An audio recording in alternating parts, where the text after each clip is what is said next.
Dear students, Assalamu alaikum and welcome to Noor School and College Mansehra. I am your teacher Muhammad Awais Kashmiri. Dear students, as you know that in previous lectures we have discussed a lot of topics of English grammar, and today we are going to discuss one more important topic of English grammar. Today our topic would be voices. Dear students, look at the examples. I have written two examples for you people. Example number 1. Ali eats a mango. Ali eats a mango. Example number 2. A mango is eaten by Ali. So what is the difference between these two sentences? Sentence number 1 is an active voice, and you know that sentence number 2 is a passive voice. Dear students, I have mentioned subject and predicate. I'll discuss later that what is subject and what is predicate, but I have mentioned here Ali is a subject and eats a mango is a predicate, and in second sentence a mango is subject and is eaten by Ali is a predicate. Now, before going towards rules, you should know that what is an active voice and what is passive voice. So, dear students, first sentence is an active voice, as you know. But what is active voice? Now come towards definition. What is active voice? A verb is in active voice. A verb is in active voice when its subject is active. When its subject is active means does something or doer of an action.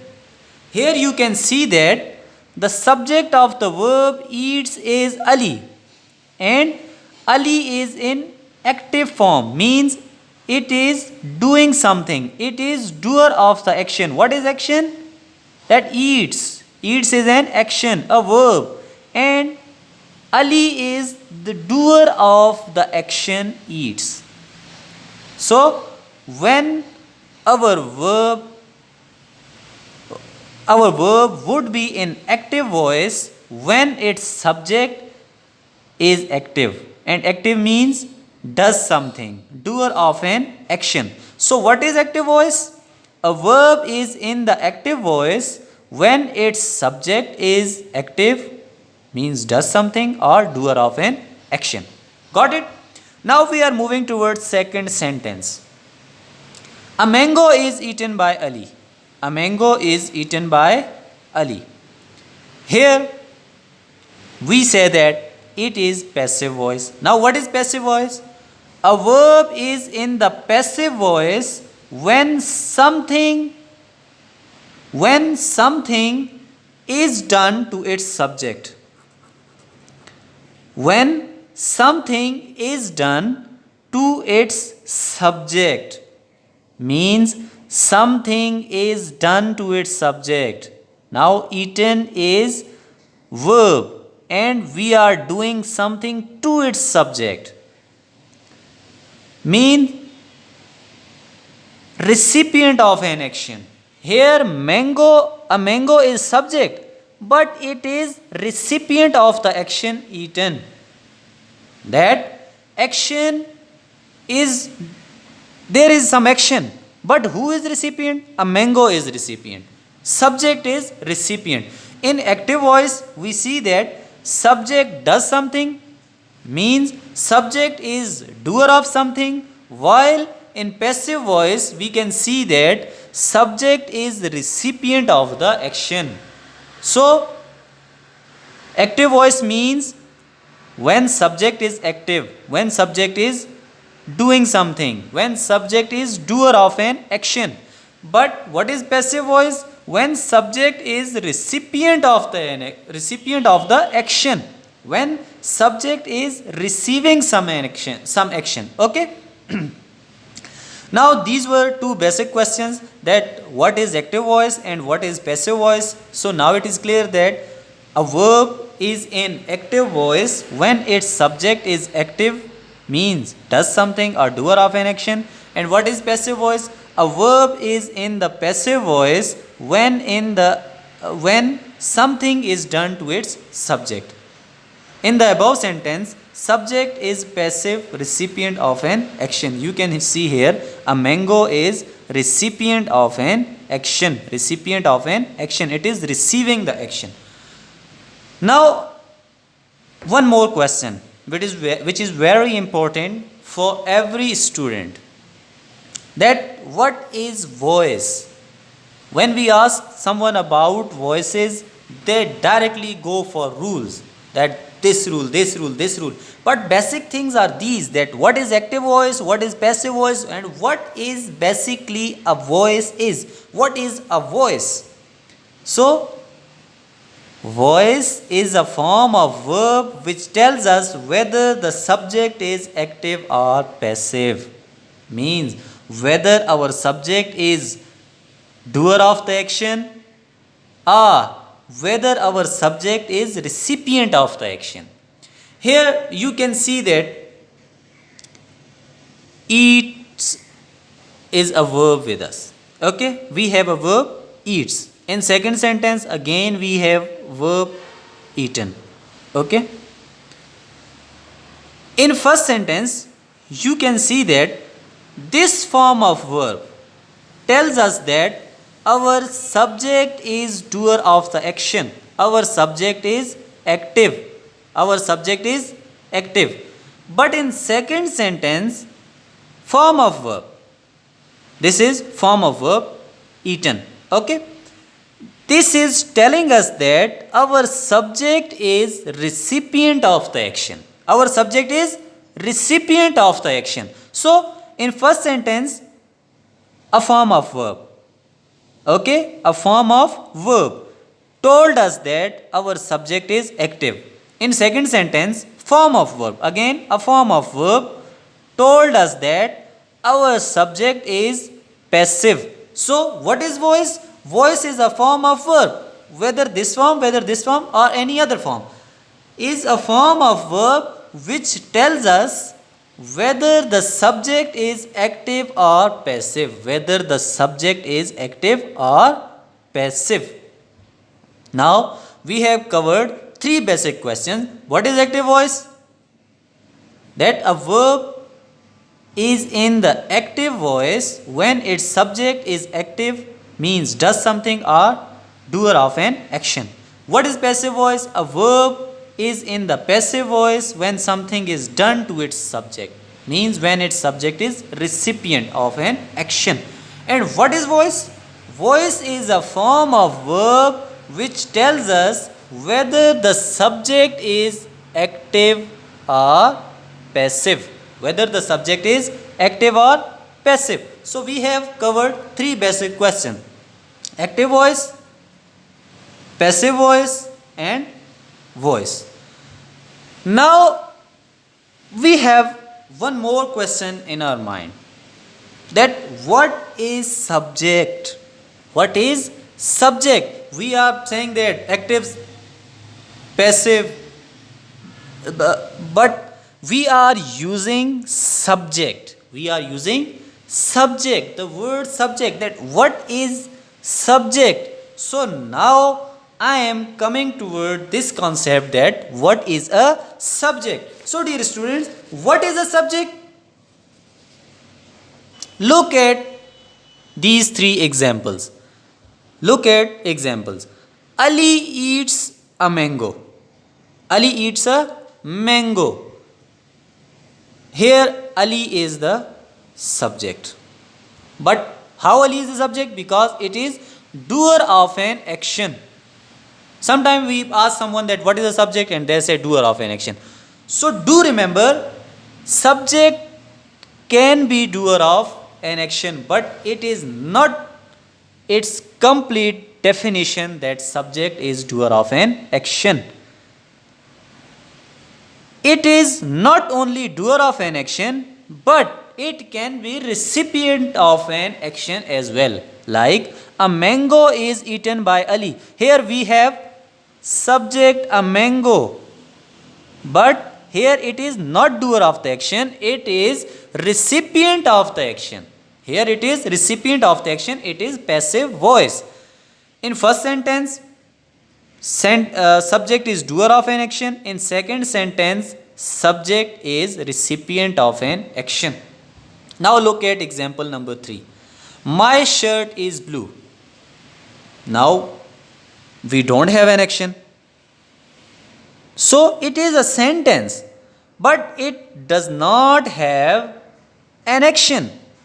It is stative. So a subject can also be a neutral entity. So here it is neutral, doing no action, stative. Okay, so overall now we have 3 examples. That in first example we saw that subject is doer of action. In second example we have seen that it is recipient of an action. In third example we have seen that it is neutral, not doing any action at all. It is stative. So now we can say that a subject is doer of action, as well as can be recipient of an action, and as well as can be neutral. But what is the accurate definition for it? That the part of the sentence which is explained by the rest of the sentence is called subject. That part of the sentence which is explained by the rest of the sentence. That you can see that Ali is explained by the rest of the sentence, a mango is explained by rest of the sentence, my shirt is explained by rest of the sentence. So dear students, what is a subject? The part of the sentence which is explained by the rest of the sentence is called subject. But what is now this rest of the sentence? Rest of the sentence is called predicate. Predicate. Predicate. Predicate. Okay? What is predicate? First, what is subject? The part of the sentence which is explained by the rest of the sentence is called subject. Now, what is predicate? That part of the sentence which explains the subject. That rest of the sentence which explains the subject. Rest of the sentence which explains the subject. Rest of the sentence which explains the subject.